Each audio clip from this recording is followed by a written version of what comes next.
Resolution authorizing the sale of real property 1521 Grace Avenue. Did everyone get that in their packet? Yeah. Okay. So, yeah, I'll make the motion before we have conversation.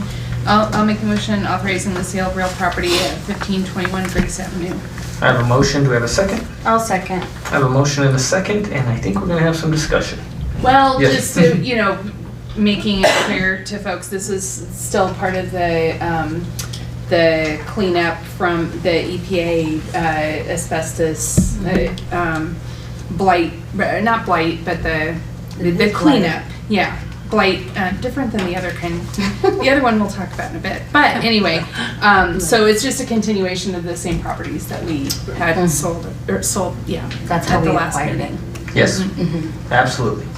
Any other discussion? I was absent last week, of course, but Joe brought up some information that I have pertaining to some of this.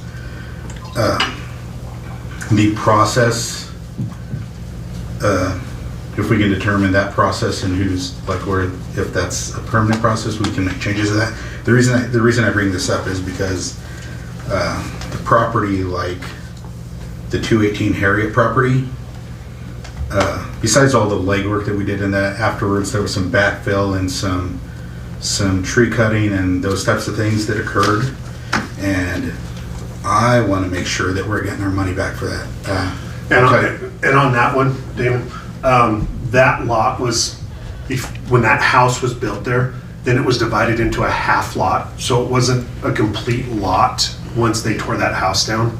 So that's why that price was a little lower on that one, from my understanding what was passed on to me. Okay, well, so what I did is I contacted a local realtor and I gave him a list of these properties, and I'll tell you that we sold that property for $500, and now I know we're probably not going to get what's on the open market, but that property was estimated at $2,500. Okay, the other property sold from $1,500 to $2,500. One property would be listed at about $5,000.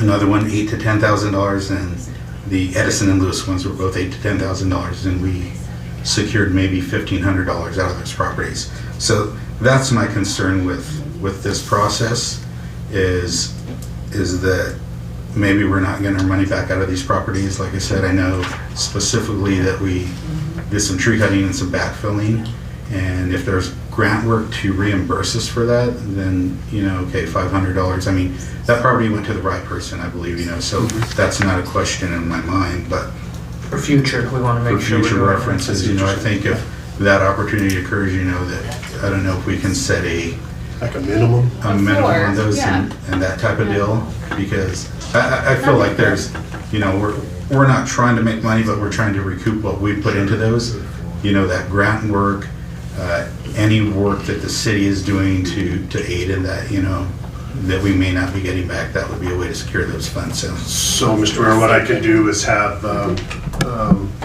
Martin Montoya, the city engineer, look into that a little more through the EPA side, if there's any extra back, from moving on forward. And then I guess when we get a new city attorney, to see if we can set a limit of, or a base. Sure. At a minimum price or whatever. Yeah, Because it lots does would go have a out for, different base, I'm guessing. yeah, it does go out to bid and for an RFP, but that's, And I got a lot of comments on the wording on the bids too, like they didn't quite understand when they saw it in the paper or online, So that's something we what could that probably- was for. So we want to make it easy for them to understand that, hey, this is property that you can bid on. And so we can work with the new city attorney too to make sure we get the right wording too. Very good. Possibly Yeah. a thing called a reserve when you're bidding or auction, so there's a minimum bid. if it doesn't meet it, And then it doesn't meet it. Yeah, the wording now for the closed envelope bids, it says that the city may or may not accept the lowest bid. It's at the discretion of the city. So I think it's just a matter of tightening up our process and making sure that we know where our floor is, so. I think that's good. I don't know if we could somehow, this is a question for our future city attorney, if we could somehow put a stipulation with the purchase of that lot, that you maintain it, that it doesn't become an overgrown weed lot, or, so, I don't know if that's possible. Again, we're dealing with private property once we sell it, but sure. I guess that's why we need an attorney. That might be like Yale law, I don't know. Cornell. Cornell. All right, back to the motion. Any other discussion? If not, I'll ask for your vote. And that one passes unanimously.